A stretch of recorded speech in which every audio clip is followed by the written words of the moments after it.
Hello, my friends. We have great news coming from France. Ukraine will obtain lots of the weapons. The contract is up to be signed tomorrow. But by the time I'm recording this video, it's already evident that Rafale jets also will be in the package. It is absolutely outstanding news. So not just Gripen fighter jets someday will be supplied to Ukraine, but also one of the best fighter jets out there in the world, Rafale. So here's the message. According to the French journalist, the historic agreement to be signed tomorrow between Ukraine and France, it will include Rafale fighter jets and weapon systems for them, the SAM-T and G long-range air defense systems, with Aster-30B1NT missiles. This is the competitor for Patriot systems, also very capable air defense. It is also possible to intercept medium-range ballistic missiles with that system, with a flight range up to 1,500 kilometers, GF 300 radars and drone systems. So absolutely great contract could be signed with French authorities tomorrow. I'm sure that it will be signed, at least the initial stage of this contract agreement. You may call it different names. And I just wonder how much time it might take for Ukraine to obtain those weapons. Well, here, unfortunately, we're speaking for years. For Rafale especially, it requires some of the training, some of the logistics, some maintenance bases. I'm sure that France will provide Ukraine with everything of that. Plus, judging on experience and differences in the training programs for Mirage 2000 and F-16s, well, French program took less time. So potentially, here I just say I hope that it will work way faster than with Gripen jets. We know that Rafale is in production. Everything to produce those fighter jets is already out there. We should not wait as with Gripen. Then the factory itself, it doesn't have those kind of the capabilities for hundreds of those jets. No, in France, everything is upscaled and they're ready to produce those. I'm sure about it. I would say that maybe there should be also coordination done with other allies, those who already purchased Rafale jets from France. Maybe they may postpone the delivery for some countries, especially the countries which are not affected by war, or maybe there is no perspective for war to erupt in their particular region in the nearby future. So Ukraine should negotiate using also diplomacy together with France. And yeah, I wish I had access to this facility and not showing the secrets of the production, but at least to the fighter jet itself, to film, to tell about it, story, specs, and why this fighter jet is so unique and so outstanding. And you know, this video was shared, I think, more than a year ago. It shows Ukrainian pilots on training in France. Let's watch this one. At this airbase in the south of France, Ukrainian soldiers are training to become fighter pilots. This Ukrainian soldier is just 21 years old and has been here for 3 months. He's about to fly with a French instructor in this Alpha jet, identical to those in France's fleet. So by the time we all been told that, okay, our guys are being trained from the very beginning, young, talented boys, and I know what I'm talking about because during the COVID crisis, then I wasn't flying in commercial aviation, I went to the air club, and we had students from the Kharkiv State Flight Academy who flown small aircraft, so it was their beginning of the training, the first year of training. So already they got some of the practice, and we flown together on a small piston engine airplane, but I was mostly ground instructor for theory for them. And guys, those pilots, they know way more than I knew then I was a student at their age. They're very talented, and at this age, for younger generation, it's very easy to accept all of those complicated things which are presented in the aircraft, and they deal with it in a better way. Back then I saw this video, I thought, okay, maybe they're being trained to fly F-16s or something. But no, they will fly Rafale. I'm sure about it, my friends. The training was planned before by France already. France knew about the deal which will happen tomorrow. Rafale will go for Ukraine, and those pilots already trained. Well, maybe some of them are flying Mirage 2000, some of them, but Ukraine doesn't have lots of those Mirages.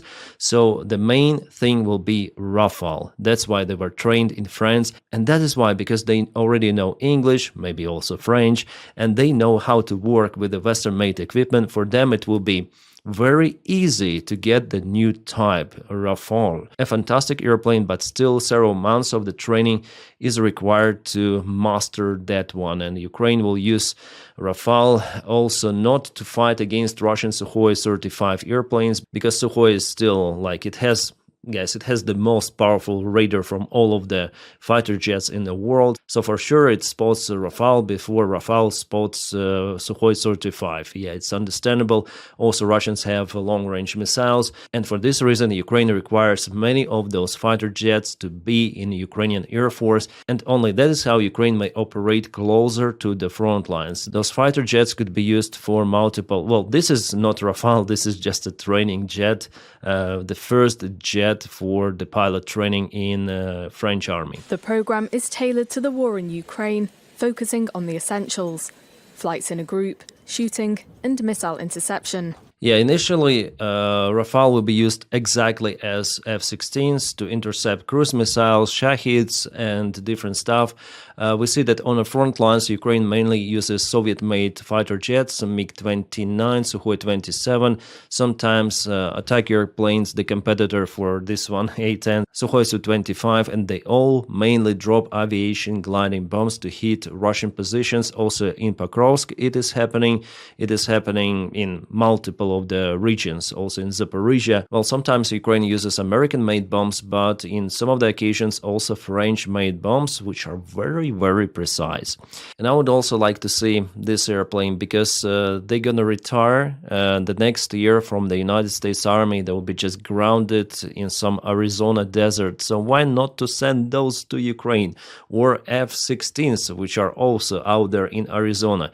Just maintenance and send to Ukraine. But no, unfortunately, United States, they're not sending their airplanes to Ukraine. That could be a game changer. Like the perfect scenario really for Ukraine with all of those fighter jets is to concentrate on one type.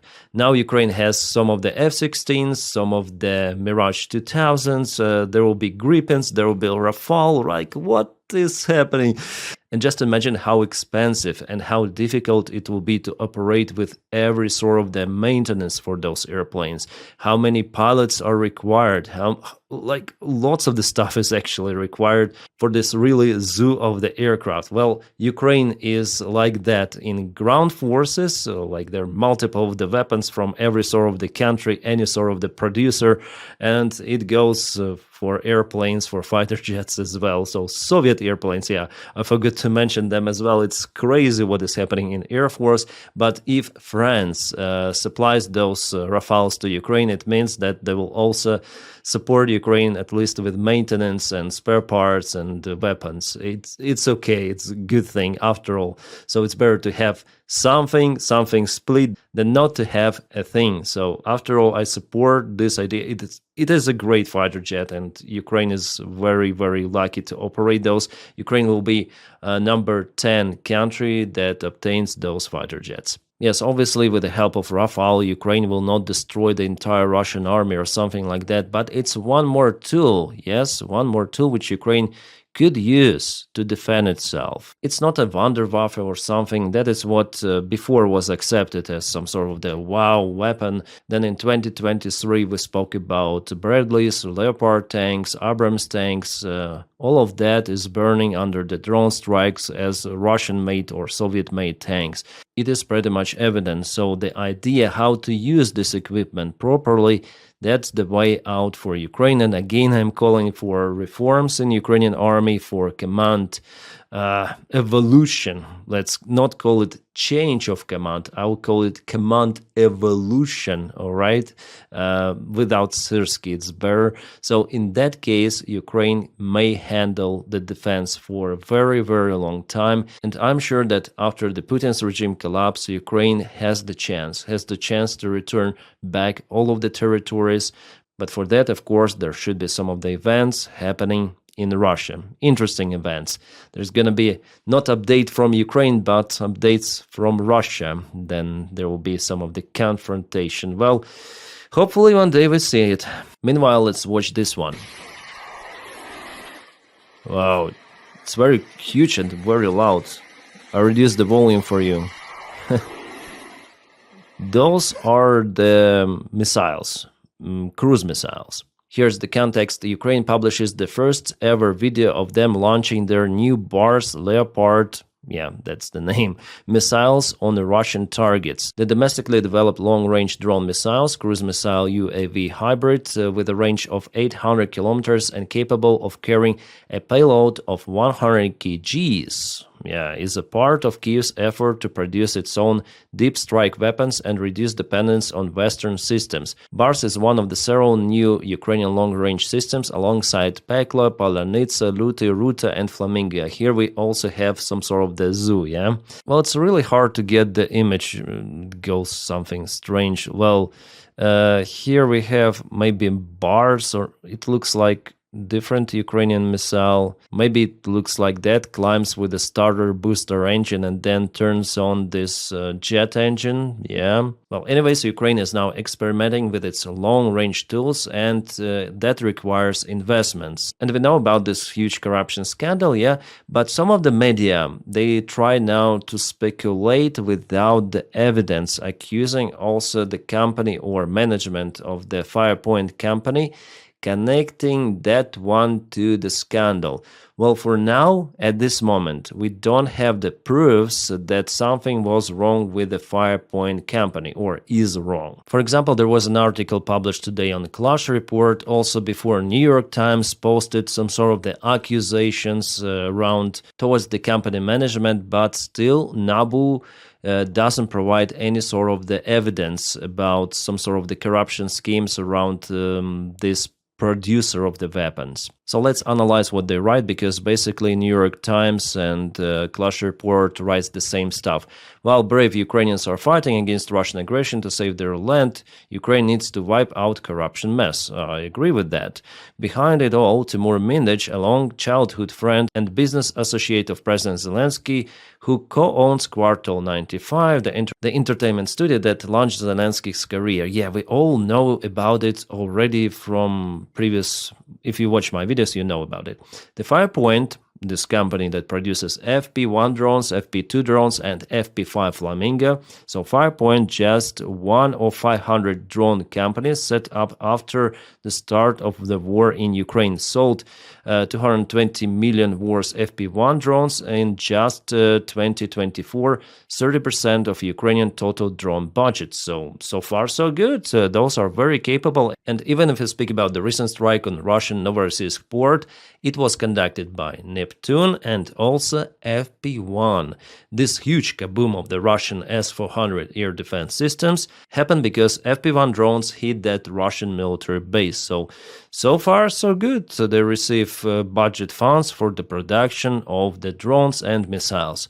Its revenue surged from 4 million in 2023 to over 100 million in 2024, while its workforce expanded from 18 to 2,200 employees. So, okay, what's wrong about it?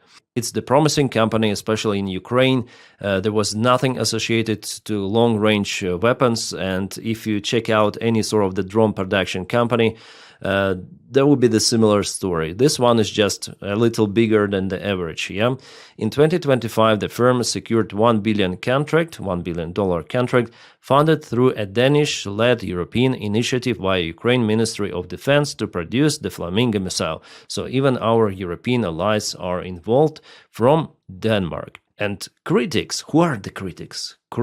Some critics. So they voiced a concern over how a company with only a prototype, like in serial production certification, could obtain such substantial awards, suggesting potential favoritism in the bidding process. Well, we see about Flamingo, I partially agree that it's not that capable as, for example, Neptune. But the rest, this company is not just about Flamingo missile. Flamingo missile is the part of their production.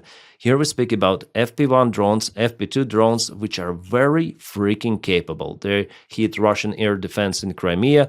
They hit Russian infrastructure deep inside Russia. So about those two, FP1, FP2, those are fantastic. Flamingo, Yes, maybe, but who am I to judge? Yeah, just a guy with a microphone. I see just, yeah, I researched some of those videos, front lines, strikes deep inside Russia.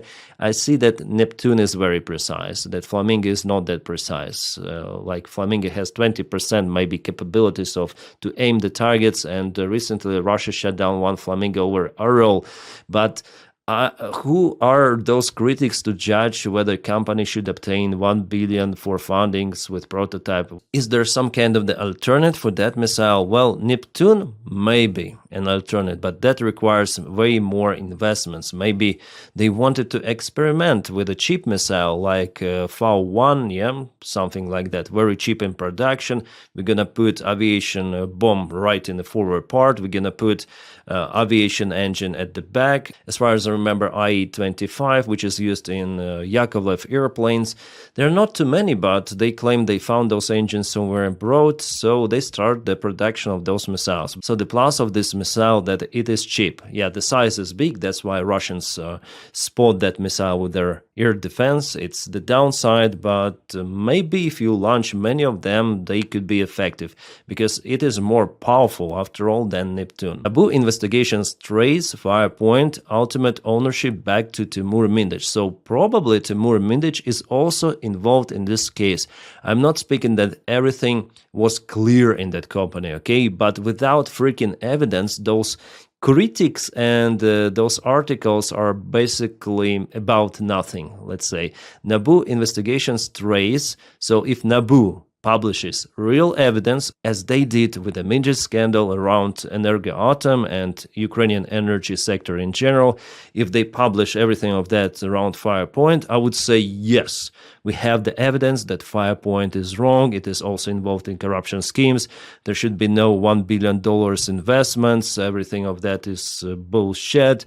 And again, it's about Zelensky's circle, Timur Mindich, who was involved not in one scheme, but in all of the wrongdoing. Yeah, by the time that the country is at war, I would say about it 100%. But for now, we don't have the freaking evidence that was published for energy sector. Yeah, so what they say here, okay, if Mindich was involved in that case, maybe if there are some rumors that he's also connected to the Firepoint, let's accuse now Firepoint. Well, it could be true, yeah, but at this stage it's very early to say. Timur Mindich's accountant, Igor Fursenko, who is also an accountant for Firepoint, has been arrested. So already something is happening, yeah, out there. So maybe they're gonna get more information on the Firepoint company. Maybe after all, it's involved in corruption schemes. We're gonna see.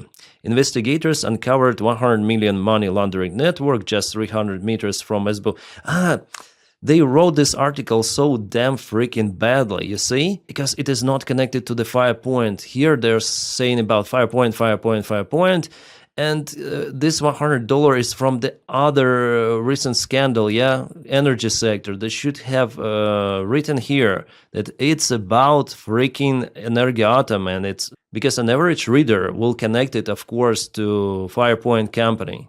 It's written very badly here. It's the provocative, article. Zelensky promised to fight corruption in 2019. Yeah, those populist politicians, they promise everything, and Mindich is somewhere running. So for now, without any sort of the evidence, this article is just as we may understand it just as an assumption. Okay, so it's not evident that something was wrong in Firepoint, just some of the accusations from journalists, from those critics, analytics, give us the evidence from Nabu, and I'll be number one to tell about one more corruption scandal in Ukrainian military in this case. And Nabu is investigating Ukrainian military.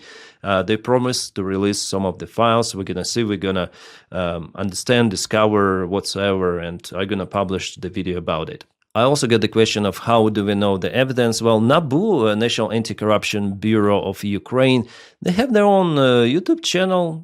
You can go, Operation Midas, they publish 1, 2, 3, 4, 5 of the videos. Yeah, of course, in the court, they present way more evidence compared to YouTube channel, but here we may understand what it's all about.